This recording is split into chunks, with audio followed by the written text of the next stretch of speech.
नमस्कार मित्रों, कैसे हैं आप।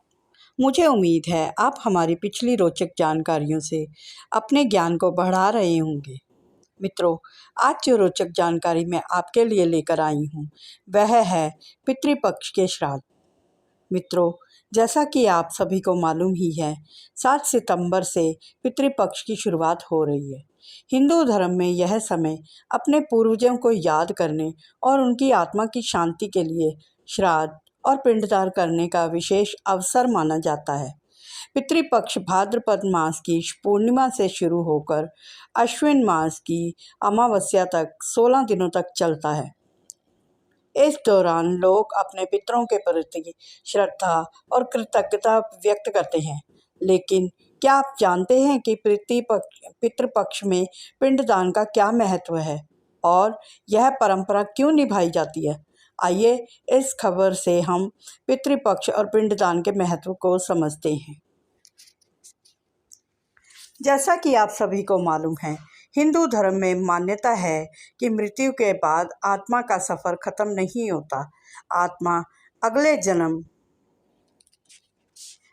या मोक्ष की ओर बढ़ती है, लेकिन इस यात्रा में उसे अपने कर्मों और परिजनों के श्राद्ध तर्पण से मिलने वाली ऊर्जा की जरूरत होती है।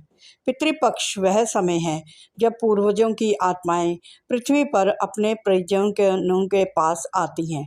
इस दौरान श्राद्ध, तर्पण और पिंडदान जैसे कर्मकांड किए जाते हैं ताकि पितरों को शांति मिल सके और तृप्ति मिल सके और उनकी आत्मा को शांति प्राप्त हो। पितृपक्ष की शुरुआत भाद्रपद पूर्णिमा से होती है और इसका समापन सर्व पितृ अमावस्या के साथ होगा। इन 16 दिनों में लोग अपने पूर्वजों की तिथि के अनुसार श्राद्ध करते हैं। जिन्हें अपने पूर्वजों की मृत्यु की तिथि याद नहीं होती, वे सर्व पितृ अमावस्या के दिन श्राद्ध करते हैं। पिंडदान की परंपरा और आध्यात्मिक महत्व। पिंडदान हिंदू धर्म में श्राद्ध का एक महत्वपूर्ण हिस्सा है। पिंडदान में चावल, जौ, तिल, पानी से बने पिंड को पितरों को अर्पित किया जाता है।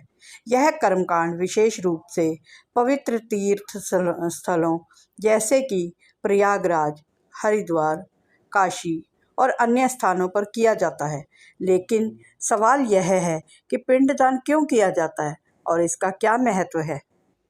हिंदू मान्यताओं के अनुसार पिंडदान से पितरों की आत्मा को तृप्ति मिलती है। गरुड़ पुराण में कहा गया है, मृत्यु के बाद आत्मा को अपने कर्मों के आधार पर विभिन्न लोकों में जाना पड़ता है।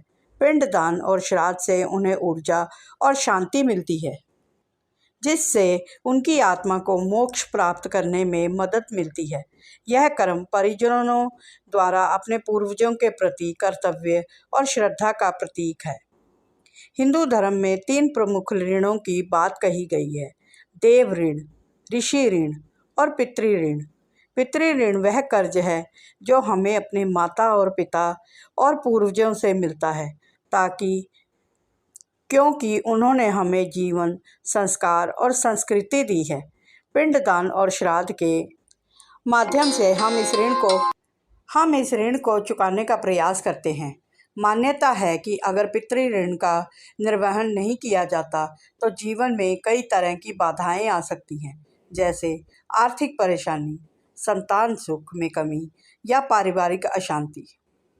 ज्योतिष शास्त्र में पितृदोष का जिक्र मिलता है।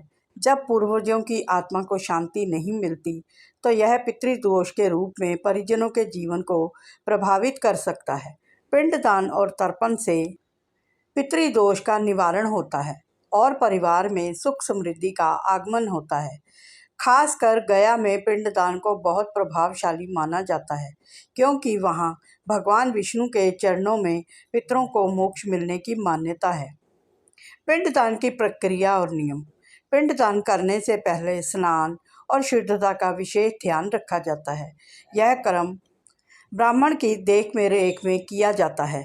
चावल, जौ, तिल और दूध से पिंड बनाए जाते हैं। उन्हें पितरों के नाम पर अर्पित किया जाता है।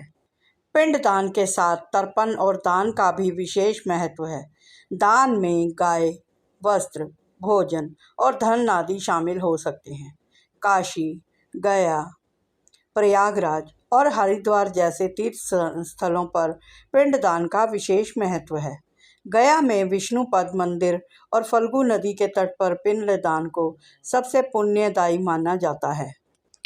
शास्त्रों में कहा गया है, श्राद्धेन पितरें तृप्यन्ति तृप्तैः तृप्यन्ति देवतैः, अर्थात श्राद्ध से पितर संतुष्ट होते हैं और जब पितर प्रसन्न होते हैं तो देवता भी प्रसन्न होते हैं।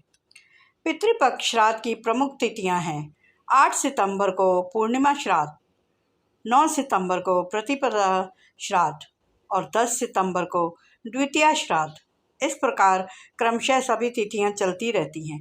21 सितंबर सर्व पितृ अमावस्या, जिसे महालय अमावस्या भी कहते हैं, जिनके पितरों की मृत्यु तिथि ज्ञात ना हो, वे सर्व पितृ अमावस्या को श्राद्ध करते हैं। श्राद्ध की विधि विधान: तर्पण, कुशा और तिल का उपयोग कर जल का अर्पण करना, सूर्य, देवता और पितरों को स्मरण करके ओम प्रतिभय स्वधा मंत्र के साथ जल चढ़ाना।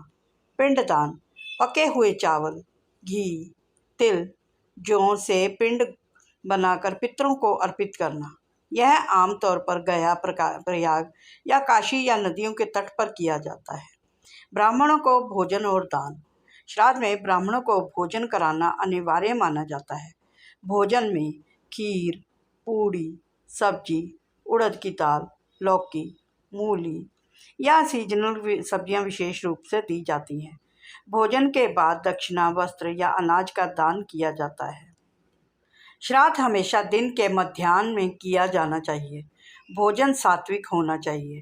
प्याज, लहसुन और मांसाहार वर्जित है। इन दिनों नए कपड़े, नया मकान, नया व्यवसाय, शादी या शुभ कार्य नहीं किए जाते।